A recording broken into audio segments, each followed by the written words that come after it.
అని ఆయనంతటా ఆయన self motivate అవుతూ ఆయనే ప్రేరేపించుకొని అమ్మవారి దర్శనం ఎలాగైనా చేయాలి అని అంతా వెతుక్కుంటూ అశోకవనంలోకి వెళ్ళి అమ్మవారు సింసుబా వృక్షం కింద ఏడుస్తూ కుచించుకుపోయినటువంటి వస్త్రాలు కట్టుకొని కూర్చొని ఉంటే ఆ మహాసాధ్విని గాంచి నమస్కరించి రామకీర్తన చేసి అమ్మవారి దృష్టిలో పడి అమ్మవారికి నేను రామదూతనని నమ్మించుకొని అనేక విధాలుగా రామచంద్రమూర్తిని వర్ణన చేసి ఇదిగో అమ్మ రామచంద్రమూర్తి ఇచ్చినటువంటి అంగుళీకము, దీంట్లో రామచంద్రమూర్తిని చూడండి అని అమ్మవారికి చెప్పి ఆవిడికి నమస్కరించి రామచంద్రమూర్తి యొక్క విశేషాలన్నీ చెప్పి నీకు భయం లేదమ్మా, రామచంద్రమూర్తి వస్తారు, నిన్ను ఇక్కడి నుంచి తీసుకెళ్తారు అని చెప్పి అమ్మవారికి ధైర్యం చెప్పి సీతారాములిద్దరిని కలిపినటువంటి మహనీయమైన వ్యక్తి ఎవరంటే స్వామి ధర్మ.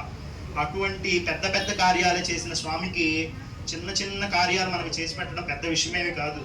మనం శ్రద్ధగా అడిగితే రామభజన చేస్తే ఆయన అన్ని కార్యాలు చేసి పెడతాడు. కాబట్టి అందరూ గట్టిగా చెప్పండి, సీతారామచంద్రమూర్తికి, ఆంజనేయ మూర్తికి జై శ్రీరామ్, జై శ్రీరామ్, జై శ్రీరామ్, జై శ్రీరామ్. శ్రీరామ రామ రామేతి, శ్రీరామ రామ రామేతి, రమే రామే మనోరమే, రమే రామే మనోరమే, సహస్రనామ తత్తుల్యం, సహస్రనామ తత్తుల్యం, రామనామ వరాననే, రామనామ వరాననే, శ్రీరామ రామ రామేతి, శ్రీరామ రామ రామేతి, రమే రామే మనోరమే, రమే రామే మనోరమే, సహస్రనామ తత్తుల్యం, సహస్రనామ తత్తుల్యం, రామనామ వరాననే, రామనామ వరాననే, శ్రీరామ రామ రామేతి, శ్రీరామ రామ రామేతి, రమే రామే మనోరమే, రమే రామే మనోరమే, సహస్రనామ తత్తుల్యం, సహస్రనామ తత్తుల్యం, రామనామ వరాననే, రామనామ వరాననే, రామనామ వరాననే,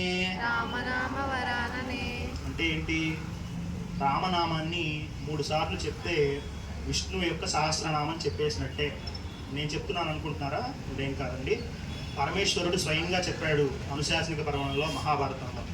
ఎక్కడెక్కడైతే రామనామం చెప్పబడుతుందో అక్కడక్కడ విష్ణు సహస్రం పూర్తిగా చెప్పినట్లే అని చెప్పేసి.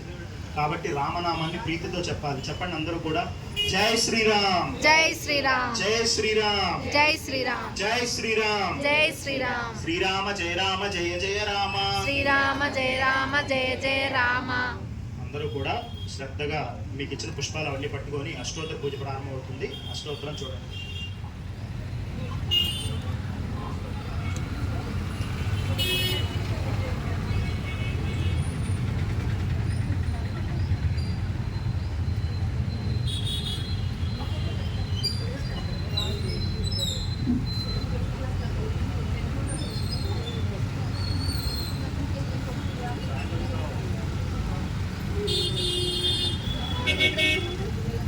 समर्पयामि, आवाहयामि, आसनं समर्पयामि, पादयोः पाद्यं समर्पयामि, हस्तयोः अर्घ्यं समर्पयामि.